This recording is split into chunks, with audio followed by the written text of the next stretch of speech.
Je suis dans le bureau de mon conjoint qu'il vient de réaménager et de réagencer suite à un gros changement de vie.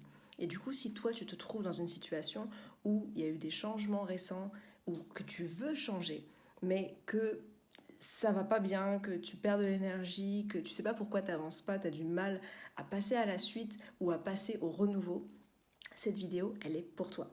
Je te partage une compréhension d'un point de vue spirituel et d'un point de vue animal corporel sur l'intérêt et l'importance de réaménager ton environnement lorsque tu as des changements en cours.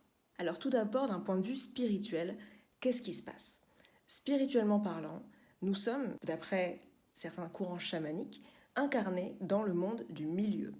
C'est-à-dire que contrairement au monde d'en haut et au monde d'en bas, qui sont des mondes un peu éternels avec des énergies, des présences, des guidances qui sont vraiment pures, totales et immuables, dans le monde du milieu, tout ce qui vit dans le monde du milieu naît, évolue et meurt.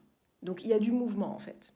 Et il y a aussi tout ce qui vit dans le monde du milieu a besoin d'énergie pour continuer de survivre. C'est la différence avec les mondes d'en haut et les mondes d'en bas qui sont 100% autonomes.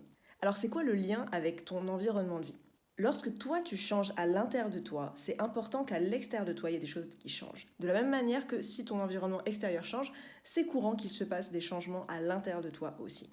Pour vivre en te sentant aligné, en harmonie avec ton environnement, en harmonie avec ton monde intérieur, tu as besoin qu'il y ait une cohérence entre extérieur et intérieur. Spirituellement, c'est important que ton environnement à l'extérieur reflète et nourrisse ce qui, à l'intérieur de toi, a besoin d'être nourri, ce que tu veux nourrir, ce vers quoi ton âme est appelée à grandir, à développer. C'est important que ton environnement te soutienne dans cet objectif-là.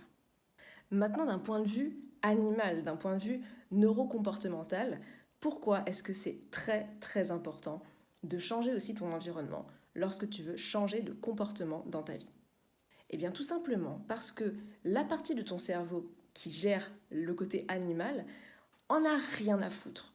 Que tu lui racontes et que tu lui expliques que la situation a changé, que maintenant tu as décidé que tu allais faire ci, que tu allais faire ça, que tu allais passer à l'action, que tu avais clôturé une page dans le passé et que maintenant c'est terminé.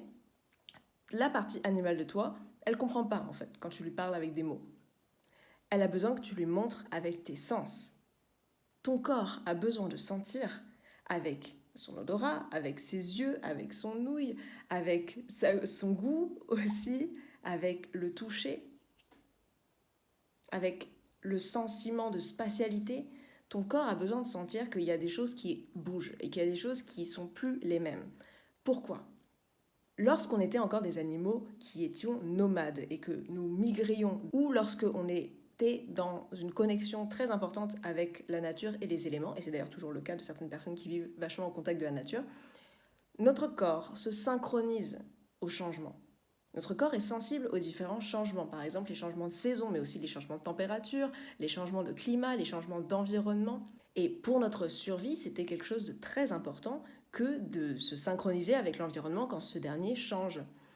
Quand l'environnement change autour de nous, il y a des zones dans notre cerveau qui s'activent et qui sont plus ouvertes à la créativité, à l'adaptabilité, à adopter des nouveaux comportements, à voir les choses d'une nouvelle manière, avec un œil plus frais.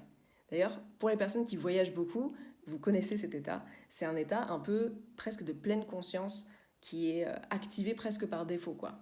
Donc notre cerveau est très sensible au changement. Et bien souvent, eh bien, c'est des choses qu'on vit de manière inconsciente ou qu'on subit. Mais lorsque tu as conscience en fait que ton corps fonctionne comme ça, tu peux accompagner le changement que tu veux voir dans ta vie, accompagner l'évolution de ton âme avec cette clé de changer ton environnement pour pouvoir signaler à ton corps hey, il y a un truc qui se passe, c'est le moment d'ouvrir les scénarios des possibles, c'est le moment d'adopter des nouveaux comportements, c'est le moment de s'adapter à ce changement et de pouvoir s'aligner avec la nouvelle ère qui est en train de s'ouvrir devant nous. Je te laisse découvrir dans la description quelques changements que tu peux faire de manière concrète dans ton environnement pour signaler à ton corps qu'il y a quelque chose qui est différent et pour ressentir avec ton âme que c'est bien aligné avec son stade d'évolution. Découvre ça dans la description et n'hésite pas à me dire en commentaire qu'est-ce que tu vas changer après avoir vu cette vidéo.